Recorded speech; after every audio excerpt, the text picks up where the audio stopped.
한 해를 마감하면서 우리는 과연 잘 살았는가 의미를 찾으려 합니다.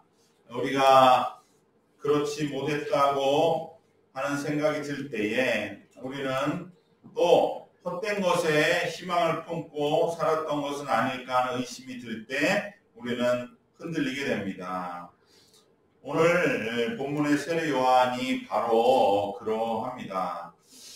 오늘 본문의 세례 요한은 옥에서 자신의 삶이 끝나게 될 것임을 직감했습니다. 평생을 하나님을 전파하고 회개를 촉구하며 심판을 선포한 세례 요한이지만 마지막 삶을 정리하는 순간에는 지난날에 대한 회한과 현재 옥에서 억울하게 죽어야 하는 상황, 그리고 예수님에 대한 서운함 등 여러 가지 복잡한 마음 속에서 심지어 예수님에 대한 믿음과 기대마저도 흔들리게 되었음을 솔직하게 고백합니다. 우리도 한 해를 마무리하는 이 송년주일 예배를 드리며 지나온 올해의 의미를 찾고자 하실 것입니다. 열심히 살았지만은 무엇을 위해 동분서주했는지 스스로 되물어보면서 우리의 마음이 정리되지 않을 때 우리는 예수님께 조용히 솔직하게 기도를 통하여 여쭈어 보아야 합니다. 예수님은 세례 요한에게 주셨던 것처럼 우리의 이 연말을 맞아 흔들리고 복잡한 마음에도 반드시 위로를 주시고 실족하지 않도록 붙잡아 주실 줄로 믿습니다. 세례 요한은 지금 감옥에 갇혀 있습니다. 헤롯에 의하여 그런 부당하고 억울하게 감옥에 갇혀서 생을 마무리해야 하는 상황 속에서 과연 자신이 광야에 외치는 자의 소리, 곧 선지자로 살아왔던 자신의 삶, 그리고 예수님을 메시아로 증거했던 확신에 의심이 찾아왔고 흔들림을 겪게 되었습니다. 요한의 의심과 흔들림은 자신의 처지가 너무 억울한 데서 오는 원통함이 우선적이었을 것입니다. 아직 할 일이 많이 남아있는데 이렇게 헤롯의 감옥에서 부당하고 손쉽게 죽어야 하는 것이 너무나 고통스러웠기 때문에 이런 자신이 감옥에서 죽어가는 현실에 대해서도 어떻게 보면 예수님 그렇게 능력이 많으면서도 아무런 노력도 하지 않는 것처럼 보이는 그러한 예수님에 대한 답답함과 서운함도 요한에게는 분명히 있었을 겁니다. 그러니까 왜 예수님은 이러한 부당한 상황에 그냥 나를 두고만 계시는 것인가? 더군다나 세례 요한과 예수님 굉장히 각별한 사이였다는 것이죠. 예수님은 그렇게 능력이 많은데 왜 세례 요한 자신이 투옥되어 있는 상황을 지켜만 보고 계시는가?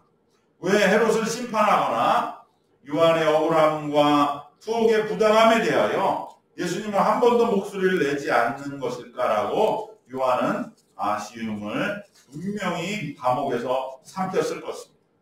그렇지만 요한은 영적으로 성숙한 사람입니다. 그래서 자신이 이대로 죽는 것에 대한 억울함이나 원통함, 그리고 예수님에 대한 서운함, 그것은 모두 어쩌면 극복했을지 모릅니다.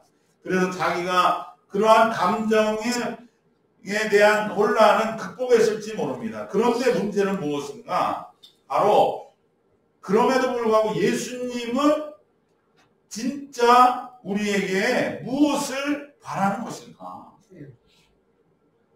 자기 자신이 여기에서 죽어가는 그러한 상황도 모른 채 하신다면 과연 예수님의 정의라는 것이 무슨 의미가 있을까?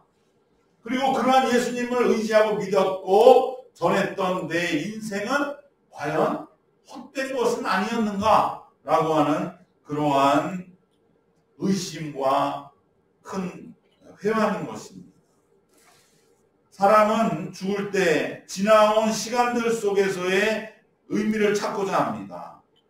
올 한 해도 우리가 마무리할 때 내 올 한 해가 그래도 뭔가 의미 있었다 라고 하면 우리는 안식할 수 있습니다. 요한은 지금 생을 마감하면서 바로 예수님을 내가 평생 그렇게 자랑하고 전했는데 이제 자신이 생을 마감할 때가 되었을 때에 그것에 대한 의심이 일어날 때 나는 평생 헛된 삶을 살았는가? 라고 하는 그러한 근본적인 의심과 회의에 흔들리게 된 것입니다. 지나온 시간들이 내 자신을 속였다고 진정으로 느낄 때 참으로 사람은 흔들리고 비참함을 느낍니다. 희망을 두지 말아야 할 것에 희망을 품고 살았다고 깨닫게 되었을 때 사람은 그 종말을 받아들이지 못하고 괴로워하다가 허무함에 쌓인 채 멸망의 끝으로 끌려 들어가는 것입니다.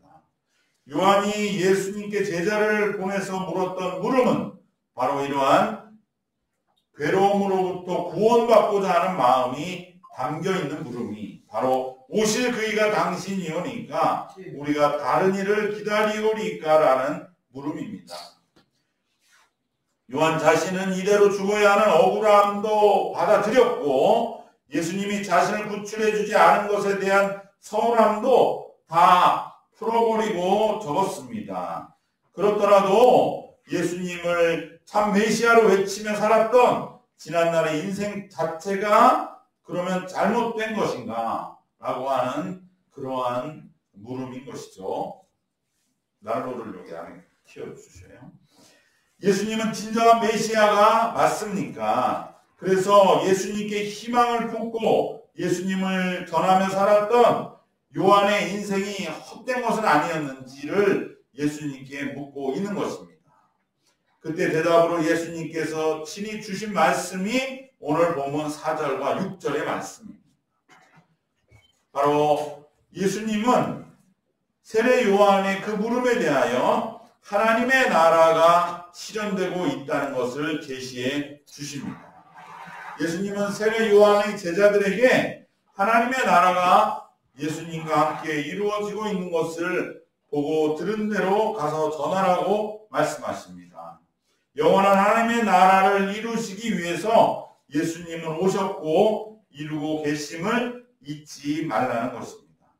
세례 요한은 지금 형편이 억울하고 다급하여 허망하게 죽는 것은 아닌지 하는 두려움 속에서 뭔가 현실적인 보이는 능력이 나타나기를 바라지만 예수님은 그런 목적을 위하여 이 땅에 오신 것이 아니라고 하는 것을 다시 상기시켜 주십니다. 당장의 문제 해결도 물론 절실하지만 종말에 처한 이들에게 궁극적인 해답과 구원은 되지 못하는 것입니다. 오직 예수님 안에서 이루어지는 영원한 하나님의 나라를 바라보며 종말을 맞이할 때 우리는 영생 속으로 들어가게 되는 것입니다. 예수님은 하나님의 역사가 이루어지는 하나님의 나라가 성취되고 있음을 가서 요한에게 전하라고 말씀하십니다. 6가지 예를 들고 계시는 것이죠. 5절 말씀에 보면 맹인이 보며 못 걷는 자가 걸으며 나병 환자가 깨끗함을 받으며 못 듣는 자가 들으며 죽은 자가 살아나며 가난한 자에게 복음이 전파된다 하라. 이것이 바로 하나님의 나라인 것입니다. 이 말씀은 다만 예수님이 이루신 하나님의 나라를 우리에게 사실적으로 말씀하시는 것뿐만 아니라 우리는 이것을 영적인 의미로 해석할 수 있습니다. 요한이 와서 물었을 때 예수님은 하나님의 나라를 말씀해 주시는 것이죠. 하나님의 나라가 이루어지고 있지 않느냐. 세례 요한에게 우리가 함께 이루고자 하는 나라는 바로 이러한 하나님의 나라였지 않느냐라고 말씀하는 것입니다. 그리고 하나님의 나라의 모습은 6가지로 예를 들어서 말씀하시는 것이죠. 맹인은 무엇을 말합니까? 영적인 감각이 없는 사람을 말합니다. 그저 물질적인 것에만 매여있는 자가 눈을 떠서 영원한 하나님의 나라를 바라보는 그러한 일이 이루어지고 있다. 또 영적인 것을 보는 눈이 점점 밝아져서 이전에 세상적인 것에 쉽게 매혹당하고 시선을 빼앗기던 자가 이제는 보이지 않는 하나님의 뜻과 하나님의 인도하심을 받아서 살게 되는 그 하나님의 나라가 이루어지고 있는 것을 세례 요한에게 말씀하는 것이에요. 점점 더 하나님의 뜻에 시선을 맞추고 오직 이제는 하나님의 생각대로 살게 되는 그 길을 예수님은 우리에게 열어놓으신 것입니다. 여러분, 올 한 해 우리의 영적인 눈이 더 띄었다면 우리에게 하나님의 나라가 이루어진 줄로 믿습니다. 또한 못 걷는 사람은 무엇을 말합니까? 영적으로 서서 굳건하게 삶을 개척해 나가지 못하는 자, 주님의 뒤를 따르다가 주저앉는 자입니다. 주님을 믿고 떨쳐 일어나 함께 걷기로 결단했지만 몇 걸음 걷지 못했다면 이제는 점점 주님의 뒤를 따르는 우리의 걸음걸이의 숫자를 늘려 나가는 그 모습이 우리에게 올 한 해 있었다면 우리에게 또한 하나님의 나라가 이루어진 것입니다. 나병 환자는 무엇을 말합니까? 그것은 내가 평생 벗어날 수 없는 나의 굴레, 내 삶의 어떠한 생각이나 습관이 깨끗하게 사라지는 것을 뜻합니다. 이전의 삶의 틀과 속박으로부터 벗어나는 일, 그 일이 올해 나에게 일어났다면 그것은 영원한 하나님의 나라의 일이 일어나게 되는 것입니다. 또한 못 듣는 자가 듣는 것은 하나님의 뜻과 말씀에 귀가 열린 자가 되는 것입니다. 이전까지 하나님의 뜻을 듣는다고 하면서 귀를 막고 있었다는 것을 깨달았다면 이제는 귀가 열려서 하나님의 진정한 뜻과 음성을 듣는 것입니다. 죽은 자가 살아나며, 죽은 자는 무엇을 말합니까? 더 말할 것도 없이 영이 죽은 자, 심령이 시들시들해지고 영적인 힘도 약해지고 성령이 소멸된 자에게 올 한 해 주님이 성령의 생명을 불어넣어 주셨다면, 그래 내 영이 살아났다면 올 한 해도 하나님의 나라는 내 안에서 이루어진 것입니다. 마지막으로 가난한 자에게 복음이 전파된다. 가난한 자는 무엇을 말합니까? 부족함을 느끼는 자, 박탈감을 느끼는 자, 소외감을 느끼는 자에게 복음이 전파되었어. 오히려 가난함과 박탈감과 소외감을 복된 것으로 여기고 그 모든 가난함으로부터 다시금 앞으로 나아갈 수 있게 되는 것을 의미하는 것입니다. 예수님은 옥에 갇힌 요한에게 그래 내가 언제 가서 너를 꺼내주겠다, 너를 구출해주겠다, 헤롯을 혼내주겠다 이렇게 말씀하지 않으시고 하나님의 나라가 이루어지고 있음을 보라고 말씀하십니다. 여러분, 올 한 해 우리도 마찬가지입니다. 올 한 해를 마무리하면서 주님 내게 이러이러한 문제들이 있습니다. 여전히 그대로 있습니다. 오히려 모든 게 그대로 끝나버릴 것 같습니다. 주님은 그것에 대해서 우리는 해결해 주기를 바라지만 예수님 우리에게 하나님의 나라를 보러 하시는 것이죠. 그것이 진정한 응답이기 때문인 것입니다. 예수님은 요한에게 우리는 하나님의 나라를 이루기 위하여 평생 살아오지 않았느냐고 말씀하시는 것입니다. 우리가 이루려는 세상은 이런 나라였지 않느냐고 일깨우는 것입니다. 물론 세례 요한은 지금 너무나 죽음의 위기에 몰려있기 때문에 잠시 동안 자신이 바라보고 평생 원했던 메시아가 자신을 실제적인 죽음의 위기에서 건져주기를 바랄 수도 있습니다. 그러나 예수님은 그러한 길이 아니라 영원한 하나님의 나라를 바라보라고 말씀하십니다. 당장 요한을 감옥에서 꺼내줄 수도 있지만 그것은 임시방편일 뿐이기 때문입니다. 궁극적인 구원의 길은 아닙니다. 우리는 올 한 해를 마감하면서 진정 참된 안식을 얻는 길은 내게 있는 어떤 당장의 문제가 해결되느냐 안 되느냐에 초점을 맞춰서는 안 됩니다. 오히려 나에게 올 한 해 하나님의 나라를 향해 더 가까이 가는 일이 있었다면 그것을 바라보면서 우리는 마음의 위로와 안식을 얻게 될 줄로 믿습니다. 예수님이 말씀하신 하나님의 나라의 예시는 내 자신의 영적인 변화에 그대로 적용해 볼 수 있습니다. 그래서 올 한 해 우리의 눈이 조금 더 뜨여졌다면, 그리고 주님과 오래 더 동행하게 되었다면, 그리고 나병과 같은 굴레에서 조금이라도 벗어나게 되었다면, 그리고 내 귀가 더 환하게 열렸어. 이전에 내가 하나님의 음성을 다 듣고 산다고 생각했지만 그게 아니라고 하는 회개에 이르렀다면, 그리고 영적인 죽음으로부터 더 생명에 가까워졌다면, 더욱 그리고 가난한 마음이 되어 주님의 복음을 전적으로 받아들이게 되었다면 우리도 종말을 앞둔 세례 요한이 예수님의 답변에서 안식을 얻은 것 같이 주님 안에서 안식하며 한 해를 마무리하게 될 줄 믿습니다.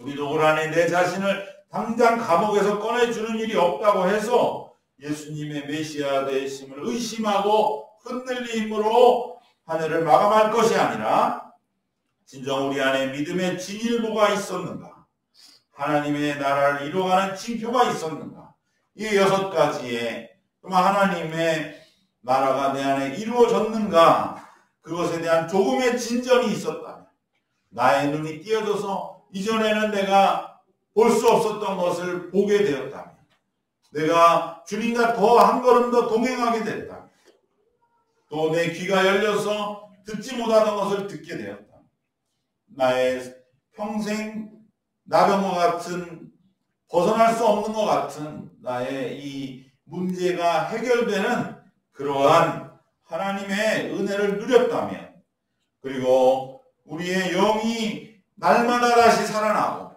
그리고 진정 내가 가난한 자임을 깨닫고 주님의 복음을 내 귀에 내 마음에 모시게 되었다면, 그러면 우리는 올 한 해를 마무리하며 안식할 수 있게 될 줄로 믿습니다.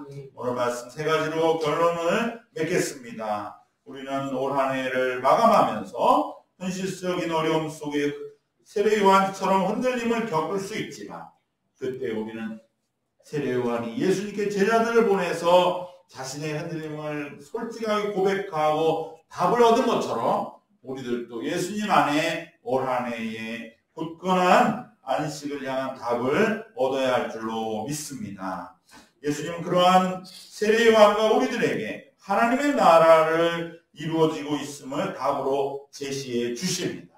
우리가 바라는 것을 이루는 것이 아니라 예수님이 제시하는 하나님 나라의 모습이 우리가 진정 한 해를 마감해야 할 우리의 안식의 자리인 것을 기억하시기를 바랍니다. 마지막으로 내게 하나님의 나라 올 한 해 진일보한 징표가 있다면, 정말 내가 오랫동안 신앙생활을 했지만 내가 생각하지 못한 거, 내가 볼 수 없었던 것을 보게 되어서 이런 것이 믿음이고 이것이 신앙의 자리구나, 이것이 우리가 걸어가는 신앙의 살아있는 체험이라고 하는 것을 내가 올 한 해 간직하는 것이 있다면, 또 내가 진정으로 더욱더 주님과 수없이 넘어졌지만 다시 일어나서 주님과 3걸음 가던 사람이 이제 5걸음을 가게 되었다면, 주님과 동행한다고 하는 것이 무엇인지를 내 자신이 진정으로 이제는 의식하고, 그동안에는 주님이 믿기만 하면 되지, 내가 뭐 뒤까지 쫓아가나, 그러한 생각들을 버리고 내가 이제 주님의 뒤를 따르지 않으면 내 믿음 지켜질 수 없어, 그러면서 가던 사람이 3걸음 가다가 5걸음 가다가 또 넘어질지라도 내가 7걸음 8걸음 더 갔다면, 그러면 올 한 해는 정말 하나님 안에서 내게도 하나님의 나라가 이루어졌노라고 우리는 그 은혜 속에서 주님께 감사하면서 올 한 해를 마감하게 될 줄로 믿습니다. 그러한 은혜와 감사로 한 해를 마감하며 새해 더 하나님의 나라를 이루시기를 위하여 결단하는 그러한 이때가 되시기를 주님의 이름으로 축원합니다. 기도하겠습니다.